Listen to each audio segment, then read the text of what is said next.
पे of the other रो, मतलब दूसरे से थोड़ा सा भी बेटर है, ठीक है, और एटलीस्ट वन पे ऑफ इज स्ट्रिक्टली ग्रेटर, ये अभी बात किए थे। तो डोमिनेटेड रो इज एलिमिनेटेड, मतलब जो इंफीरियर वाला रो है उतना फायदेमंद नहीं, उसको हटा देते हैं। अब फिर क्या चेक करते हैं, कॉलम डोमिनेंस। तो एक बार अब हटा दिए तो पहले अब क्या हो गया, कम हो गया ना, रो कम हो गया कि नहीं, लेकिन कॉलम अभी भी है। अब क्या करेंगे, कॉलम का भी हम लोग डोमिनेंस चेक करेंगे। इसमें क्या है, इसमें भी वही चीज देखेंगे, ऑल इट्स, ठीक है, ऊपर वाला में सारा ग्रेटर देन और इक्वल टू वाला कि ज्यादा कौन है उसको सेलेक्ट करते हैं, लेकिन नीचे ये कॉलम वाले में क्या देखते हैं हम लोग, रो में ज्यादा वाला देखते हैं, और कॉलम वाला में ऑल इट्स पे ऑफ्स आर लेस देन और इक्वल टू करस्पॉन्डिंग पे ऑफ्स ऑफ द अदर, ठीक है, ठीक है, इसमें लेस देन वाला हम लोग चेक करते हैं, ठीक है। तो the dominated column is fair, और कम से कम एटलीस्ट वन पे ऑफ इज स्ट्रिक्टली स्मॉलर, इसमें कम से कम एक भी दूसरे से स्मॉलर है। उसमें क्या देख रहे थे, रो वाले में ग्रेटर, इसमें क्या देख रहे हैं, स्मॉलर, ठीक है। क्यों ये होता है, कल जो बात किए थे हम लोग, क्योंकि जो प्लेयर ए होता है वो मैक्सिमिन में देखते हैं, मैक्सिमम ऑफ द मिनिमम वाला, है ना, और ये किस में देखते हैं, मिनी मैक्स वाला, मतलब ये कि कम से कम, ठीक है, ये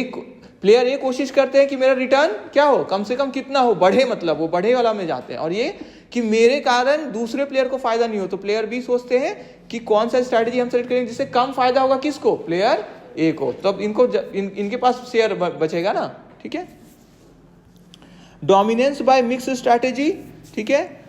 तो जैसे अभी हम लोग बात किए, जो हम लोग का डायरेक्ट सैडल पॉइंट और इससे नहीं होता है, तो हम लोग फिर कैसे सॉल्व करते हैं, मिक्स स्ट्रैटेजी से, ठीक है।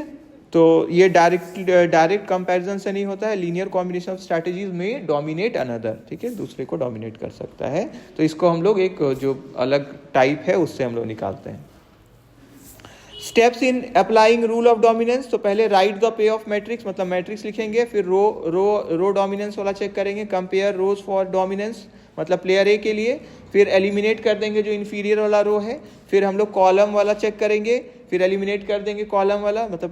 प्लेयर बी के लिए, फिर रिपीट करेंगे ये चीज जब तक क्या हो जाए कि इससे ज्यादा और नहीं घट सकता, मतलब जहां तक घटना है घटा देंगे सबको, समझ में आया, और लास्ट में सॉल्व कर देंगे जो मेरा लास्ट जितना तक घट सकता था। तो अगर सैडल पॉइंट वाला चीज आ गया तो वही आंसर हो जाता है, और नहीं आया तो मिक्स स्ट्रैटेजी वाला लगाएंगे हम लोग, ठीक है। एडवांटेजेस क्या है इसका, simplifies complex games, reduces computation, helps in identifying saddle points, makes mix strategy solutions easier, क्योंकि कम हो जाता है ना मैट्रिक्स, हटते जाता है तो उससे साइज कम होते जाता है मैट्रिक्स का। लिमिटेशन, डोमिनेंस में नॉट ऑलवेज एग्जिस्ट, हमेशा जरूरी नहीं कि हो, है ना, हो सकता है क्या कि कोई हम एलिमिनेट नहीं कर पाए क्योंकि किसी में क्या है, वो ज्यादा या कम वाला वो चांस नहीं दिख रहा है, इस तरह का, है ना, देखेंगे हम। Dominance by mix strategy is difficult to detect, over elimination में लीड टू,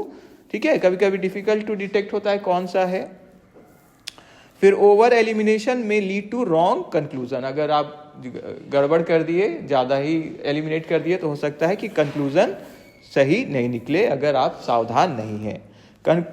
कंक्लूजन एक पावरफुल टूल है ये गेम थ्योरी में, जो हम लोग को इंफीरियर स्ट्रैटेजी को हटाने में मदद करता है